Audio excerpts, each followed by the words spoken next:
রাষ্ট্র সেবিকা সমিতি সমস্ত ভারতবর্ষে সংগঠনের কাজ করে আসছে। তো সারা বছরে বিভিন্ন ধরনের কার্যসূচি হয়, তার মধ্যে একটি সংগঠনের অনুশাসন এবং যে উৎসাহ বর্ধনের জন্য এইভাবে পথ সঞ্চালনের ব্যবস্থা করা হয়। যে পথ সঞ্চালনের মাধ্যমে আমরা সমাজের মধ্যে যে অনুশাসনের সাথে চলা, একসাথে চলা, সবাইকে নিয়ে চলা, এই মেসেজ আমরা সমাজকে দেই। আর তাছাড়া এই সমস্ত বছরে অনেক সময় হয়, আর বিশেষ করে বিজয়া দশমী হচ্ছে রাষ্ট্র সেবিকা সমিতির স্থাপনা দিন। এই স্থাপনা দিনকে সামনে রেখে আমরা যে বিভিন্ন সময় এক মাসের মধ্যে কোনো সময় কোনো জায়গাতে এইভাবে পথ সঞ্চালনের ব্যবস্থা করা হয়।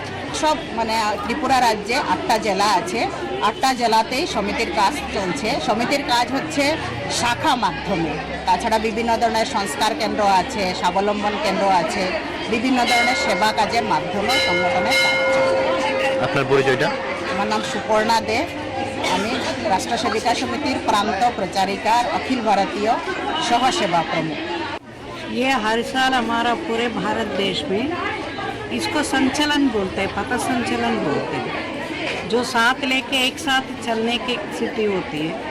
तो अक्सर क्या होता है, हम विजयदशमी, हमको विजय प्राप्ति हुए दिन, तो उसी उपलब्धि में राष्ट्र सेविका समिति का जो संगठन है पूरे भारत वर्ष में विजयदशमी के दिन से लेके कुछ दिन तय करते हैं।